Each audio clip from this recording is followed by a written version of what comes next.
ஒரு மனுஷன் 2 நிமிஷம் லேட்டாக எடுத்த முடிவுனால தான் இப்போ நம்ம எல்லாருமே உயிரோட இருக்கோம். எதனாலனா அந்த டைமில் தான் கோல்டு வார் பீக்கில் போயிட்டு இருந்துச்சு யுஎஸ்எஸ்ஆருக்கும் அமெரிக்காவுக்கும் நடுவில். அப்போது ஒரு நைட்டு சோவியட்டோட கண்ட்ரோல் ரூம்ஸில் அலாரம் அடிக்க ஆரம்பிக்குது, 2 நியூக்ளியர் பாம்ஸ் அவங்க நாட்டை நோக்கி வருதுன்னு சொல்லி. அந்த நாட்டு புரோட்டோக்கால் படி அவங்க உடனே அட்டாக் பண்ணியிருக்கணும்.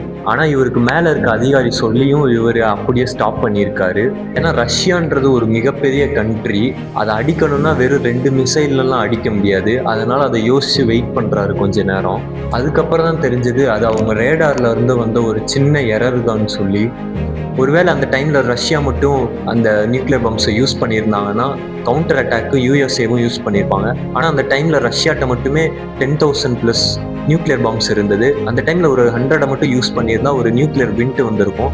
நியூக்ளியர் விண்ட் வந்தால் என்ன நடக்கும்னா மொத்தம் வேர்ல்டோட ஈகோ சிஸ்டமும் கொலாப்ஸ் ஆகும். அதாவது செடி கொடி மரம் எதுவுமே வளராது. அப்படி நடந்துச்சுன்னா ஆக்சிஜன் தட்டுப்பாடு ஏற்படும். இதனால மனுஷங்களுக்கு தான் அடுத்த பிரச்சனை ஆரம்பிக்கும்.